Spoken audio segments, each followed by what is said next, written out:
kasih pemirsa, Anda kembali menyaksikan Selamat Pagi Indonesia dan kali ini kita dalam segmen Ketok Pintu. Nah pemirsa, dalam segmen Ketok Pintu kali ini kita akan berbincang langsung dengan Wakil Menteri Investasi dan Hilirisasi, Bapak Todo Tua Pasaribu. Kita akan tanyakan kepada Pak Wamen, gimana sih kira-kira caranya menggait investasi untuk masuk ke dalam negeri, namun juga membuka lapangan pekerjaan di dalam negeri. Dan dalam segmen Ketok Pintu kali ini langsung saja saya ajak Anda untuk berbincang dengan Pak Wamen. Halo Pak Wamen. Halo Mbak Jessica. Gimana kabarnya Selamat Pak? sore. Baik. Baik ya Pak ya. Iya. Pak lagi ngapain sih di sini nih Pak? Ini saya kebetulan lagi turun. Ini tempatnya kita namakan tempat pelayanan loket atas perizinan terpadu satu pintu. Baik. Jadi Mbak Jessica, kementerian kami ini kan Kementerian Investasi dan Hilirisasi. Selain daripada Kementerian Investasi dan Hilirisasi, di sini juga adalah Badan Koordinasi Penanaman Modal. Iya. Nah, Badan Koordinasi Penanaman Modal ini salah satu fungsi utamanya itu adalah mengenai pengelolaan perizinan satu pintu melalui sistem digitalisasi yang dinamakan dengan OSS. Iya. Nah, tempat ini adalah tempat apabila para yang mengajukan izin tersebut itu untuk memfollow up apabila ada pertanyaan atau ada hal yang masih belum kurang puas. Dari kita di sini punya kurang lebih sekitar 12 loket. Oke. Dan orang-orang yang ada di sini juga terkait juga dengan beberapa kementerian yang terkait dengan perizinan. Oke. Jadi di sini sistem OSS ini kita mengadopsi seluruh perizinan yang ada di kementerian dan lembaga di negara ini. Sekarang total untuk pelaku usaha aja kurang lebih mungkin sekitar 11 jutaan pelaku usaha, dan di situ ada angka sekitar 9 juta UMKM. Nah ini saya sambil melihat pelayanannya seperti apa, ya kan kita juga harus tetap memberikan pelayanan terbaik. Berarti ini artinya kemudahan untuk berinvestasi di dalam negeri begitu ya Pak? Pastinya. Jadi berbicara investasi itu kita berbicara terhadap iklim yang kondusif.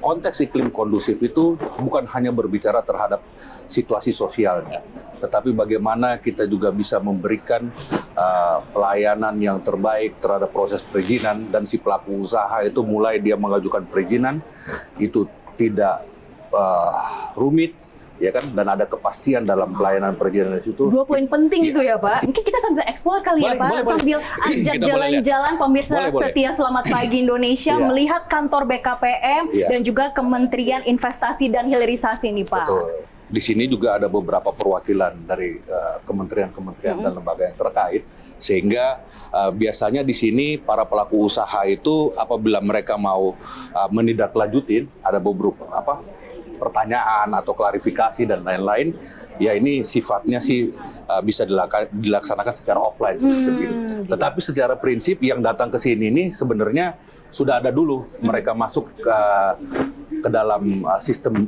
OSS kita. Oke. Gitu. Pak, tapi nih ya menarik, sebetulnya Indonesia tuh punya apa sih Pak sehingga menjadi tempat yang menarik untuk investasi, baik untuk yang dari luar negeri dan juga dari domestik Pak? We have a lot. Yang paling pasti sekarang negara kita kaya dengan sumber daya alam. Sumber daya alam mineral, oil and gas, sumber daya perikanan kelautan, sumber daya pangan. We have a lot. Selain itu juga kita punya populasi demand yang sangat besar. Jumlah populasi masyarakat kita kurang lebih 280 juta. Nomor 3, nomor 4 di dunia daripada populasi yang ada di dunia. Jadi semuanya ada di sini. Resources-nya ada di sini, dan juga demand-nya ada di sini, market-nya ada di sini. Saat ini, rating rasio daripada foreign direct investment atau pelaku usaha yang masuk itu kurang lebih sekarang 51% dibandingkan dengan domestic direct investment.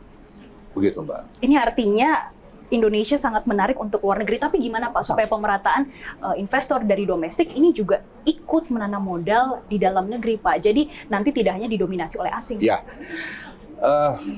salah satu memang terobosannya saat ini di pemerintahan sekarang ada nomenklatur atau konteks yang dinamakan dengan downstream. Downstream itu atau hilirisasi itu adalah kita sekarang mau berbicara terhadap tidak hanya berbicara mengenai investasi. tetapi mau yang kita lihat adalah value daripada investasi itu.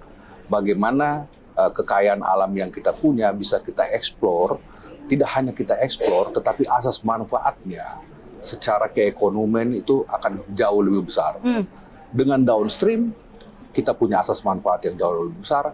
Yang kemudian kedua, itu akan juga menambah serapan, ya, menambah serapan daripada lapangan pekerjaan. Dan kemudian yang ketiga, kita juga bisa menggerakkan sektor-sektor pelaku usaha ekonomi, khususnya untuk yang menengah maupun ke bawah, kita sebutnya dengan UMKM. Ini semua adalah suatu konsolidasi pergerakan bisnis ekonomi yang bisa tercipta. Nah, dengan adanya hilirisasi akan terbuka kesempatan peluang berbisnis dan lapangan kerja. Tentunya disitulah masuknya para pelaku usaha. Dan yang ketiga, pastinya di sini pasti akan ada transformasi teknologi, karena berbicara investasi yang berhilirisasi itu akan ada juga dalam konteks value teknologi yang akan masuk ke negara kita. Nah, kalau pemerintah sendiri saat ini sedang menggodok sektor mana sih Pak yang paling menarik, dan mungkin kalau dari hilirisasi sendiri bisa disampaikan Pak, mana yang paling potensial Pak? Kita sudah buat roadmap. Oke. Roadmap terhadap jalan resources kita. Kita ada punya 28 komoditi unggulan. Jadi 28 komoditi unggulan ini kita ratingin berdasarkan kekuatan cadangan yang ada di negara kita. 28 komoditi ini secara besarnya kita klaster menjadi 3 klaster. Ada klaster di komoditi mineral seperti batu bara, timah, nikel, bauksit, mangan dan lain-lain. Kemudian yang kedua ada klaster oil and gas. Dan yang terakhir itu adalah klaster untuk komoditi seperti komoditi perikanan, pangan, perkebunan. Indonesia punya semuanya, Pak. Hampir semua jenis komoditi yang bisa diekspor semua ada di Indonesia. Tetapi secara garis besar itu tadi yang saya sampaikan. 28 komoditi dengan 3 klaster yang bisa kita kelompokkan. Nah, dari 3 klaster itu Pak, kalau kita lihat target kan nggak pernah turun ya Pak. Target itu akan selalu naik. Untuk tahun depan 1.900 triliun untuk investasi yang masuk ke dalam negeri. Kira-kira bagaimana Pak? Dari 3 klaster itu cukupkah Pak? Atau sudah ada terobosan lain yang dilakukan? Ya, memang berbicara targeting itu memang kita juga menyesuaikan dengan rencana target daripada pertumbuhan ekonomi. Pemerintahan sekarang terus terang kita itu membuat target pertumbuhan ekonomi ke angka 8%. Yeah. Jadi untuk mencapai angka 8%, secara 5 tahun ke depan kita melihat bahwa harus ada terjadi serapan nilai investasi yang totalnya itu sebesar 13.528 triliun. Oke. Memang angka ini kalau kita disburse secara yearly tiap tahunnya itu hampir kurang lebih 2.000 triliunan. Okay. Tahun ini negara kita, kementerian kita itu sudah menjalankan target untuk nilai investasi sebesar 1.650 triliun. Dan masuk ke kuartal ketiga, angka kita kemarin di September itu serapannya itu sudah terjadi 76%, sekitar 1.325 triliun yang sudah terrealisasi. Nah ini kita ngelihat angkanya, perkembangannya, kita melihat memang adanya optimisme sampai di akhir tahun ini kita bisa achieve dengan target 1.650 triliun. Nah, mulai tahun depan kita punya 1.926 triliun. Ini adalah juga bukan angka yang kita create, tapi ini memang adalah angka yang sudah digodok di Bappenas dan kami diberikan penugasan untuk pencapaian sasaran target tersebut. Nah Pak, pertanyaannya ini sebetulnya banyak menjadi pembahasan sih Pak. Gimana sih dampaknya terhadap manufaktur di dalam negeri dan juga penyerapan tenaga kerjanya? Tapi Pak, kita mungkin bisa ngobrol ini sambil ngopi-ngopi kali ya Pak. Boleh. Kita akan ngopi-ngopi ya Pak ya. Dan pemirsa tetaplah bersama kami di Selamat Pagi Indonesia. Oke, sini sambil lihat. Iya. Baik Pak.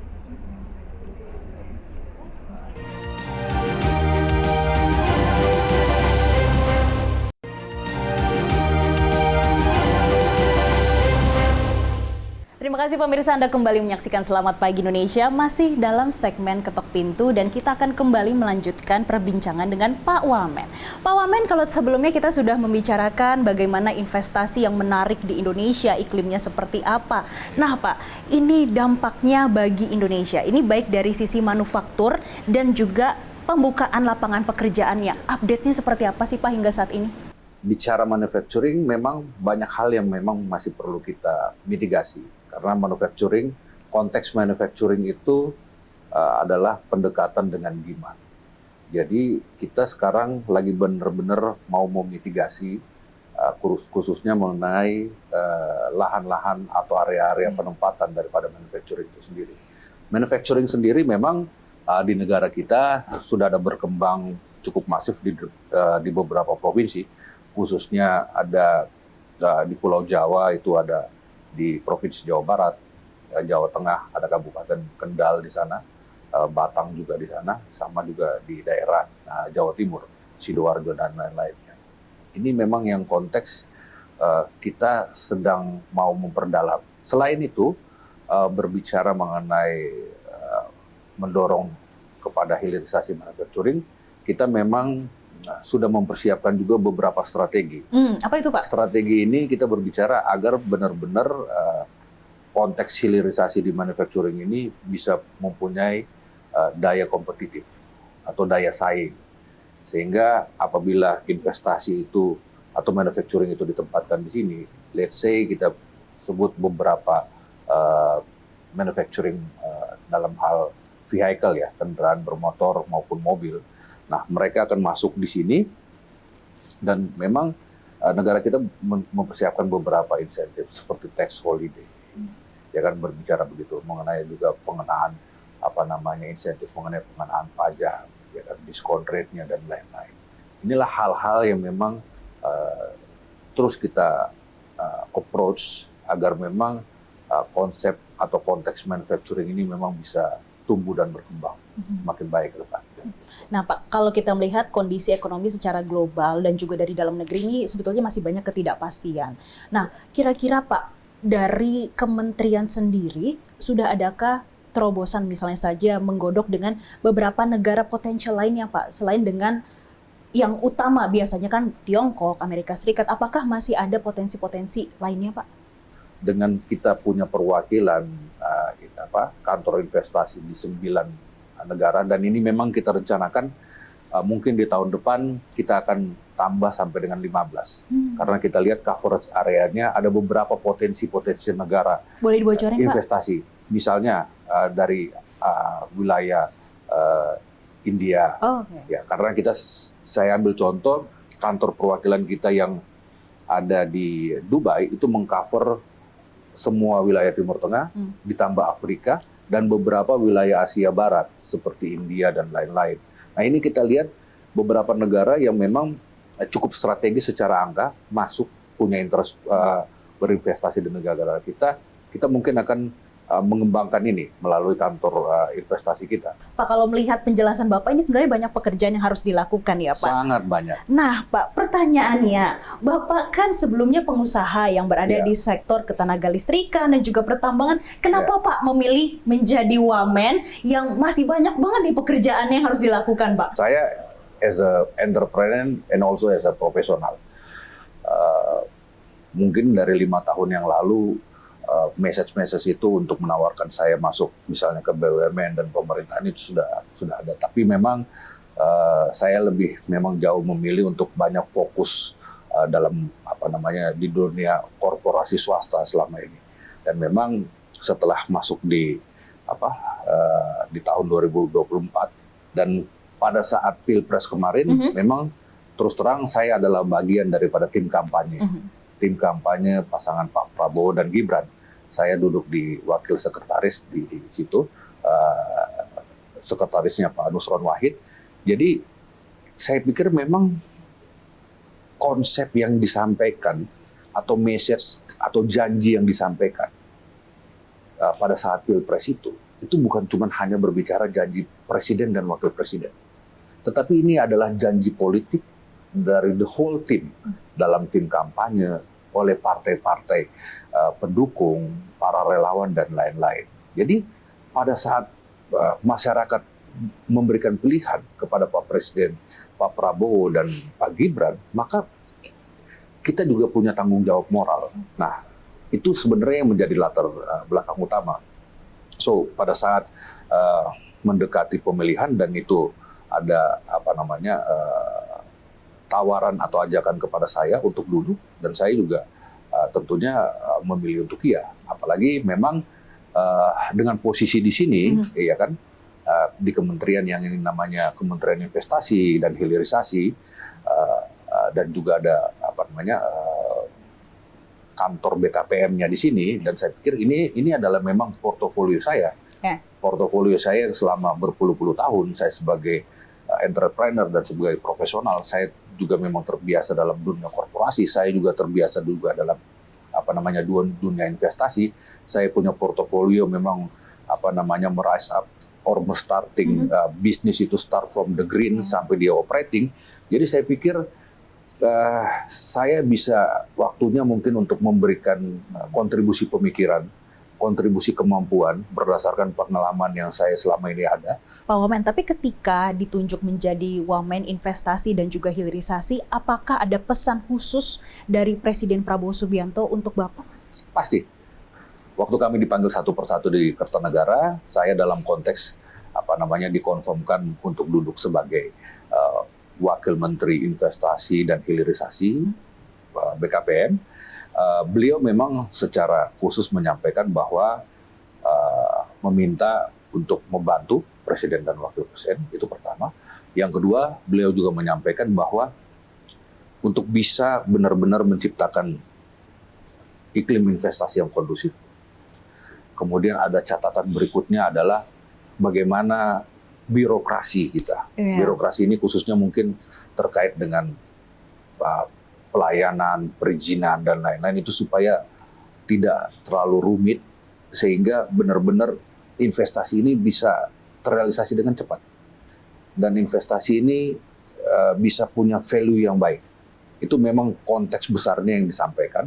Pak, tapi ketika menjadi wamen sama pengusaha, apa sih yang paling membedakan, Pak?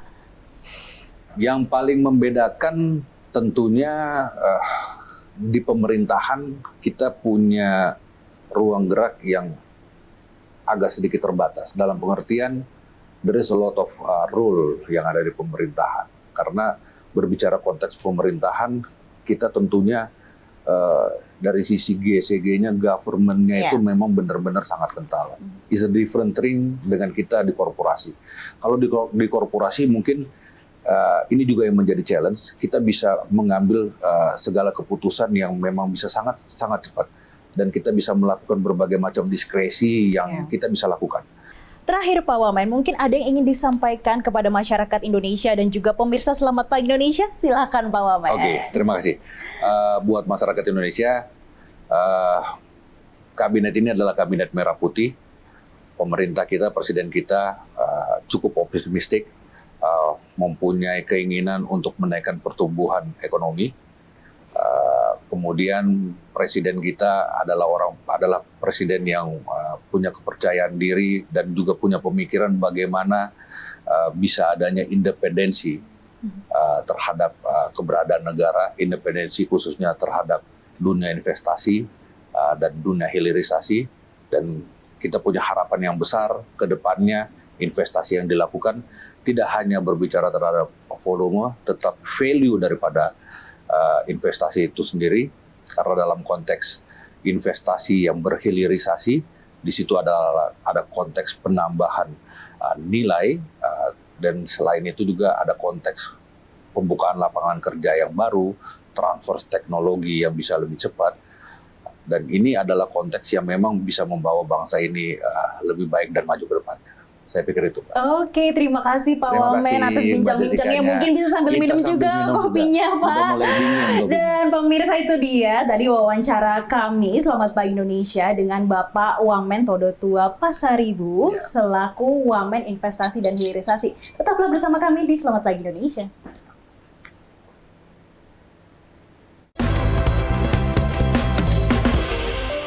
Jelajahi cara baru mendapatkan informasi. Download Metro TV Extend sekarang.